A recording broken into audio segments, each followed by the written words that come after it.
I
don't want to be in your way here.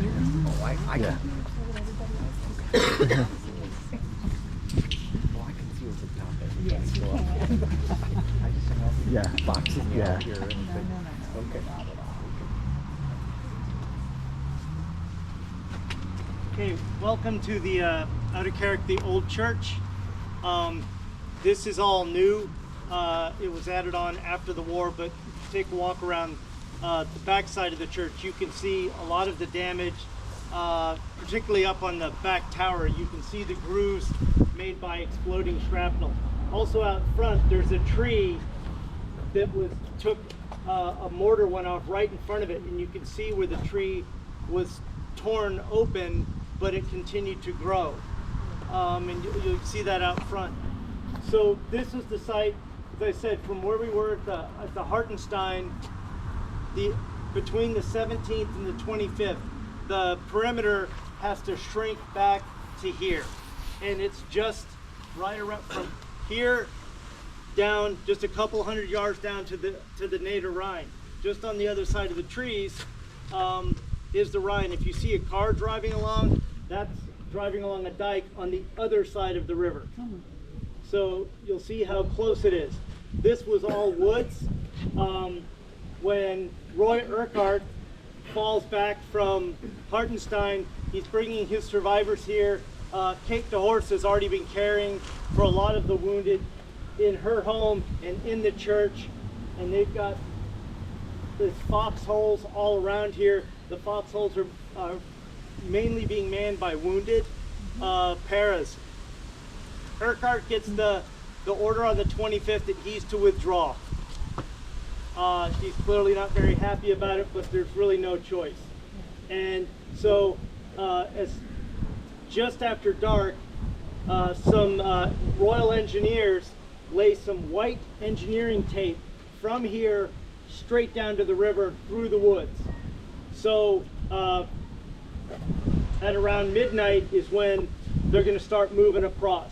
So it's pitch dark. The guys are just going along through the tape. Anyone who can walk goes down. They've got boats, and they evacuate almost 2,000 British, Polish paras across the river.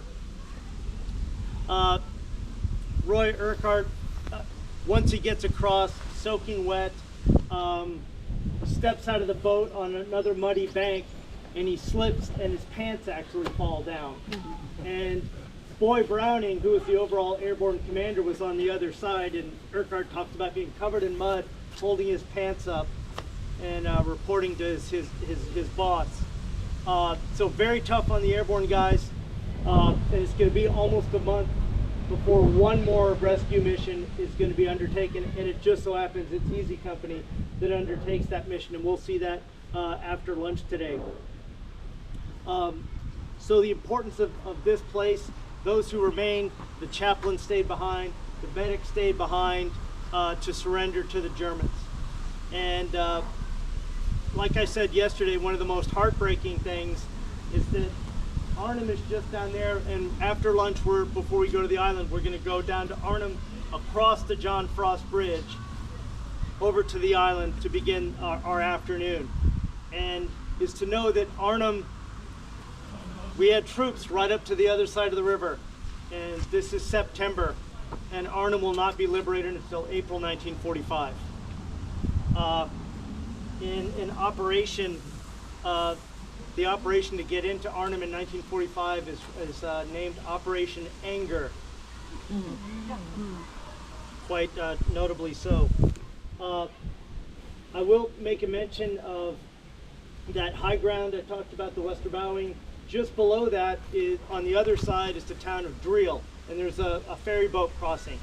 On the night of the 24th of September, one last-ditch effort was made to get troops across the river and reinforce the Paris. It was the 4th Battalion of the Dorset Regiment. They went across with almost 400 guys, and about 75 made it back across the river. And there was no way that, again, the way that the British are portrayed, like Lord Carrington, I can't go any further, I'm just going to have tea. That is an unfair depiction of how the British truly felt. And what the Dorsets did, absolutely 100% knowing this would not succeed, but they did it anyway.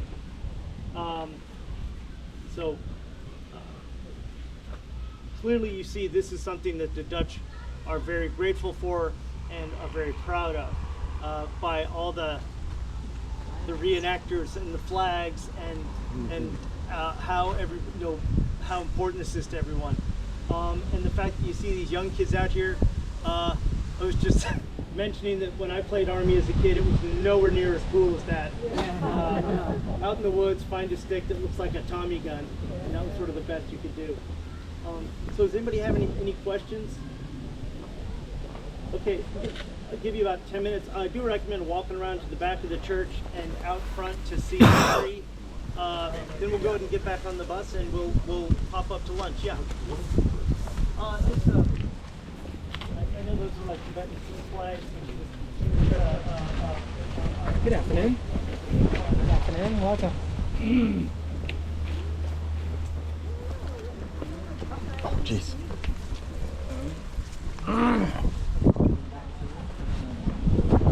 Look at the scrapings up there.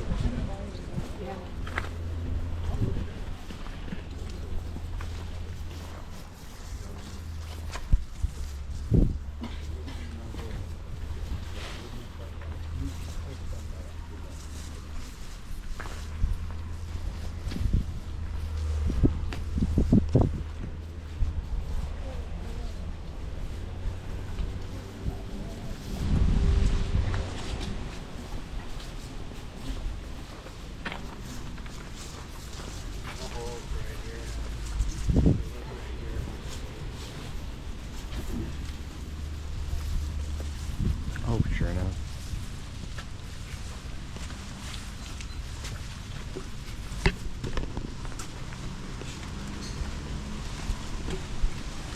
You'll have to give me some of these pictures too.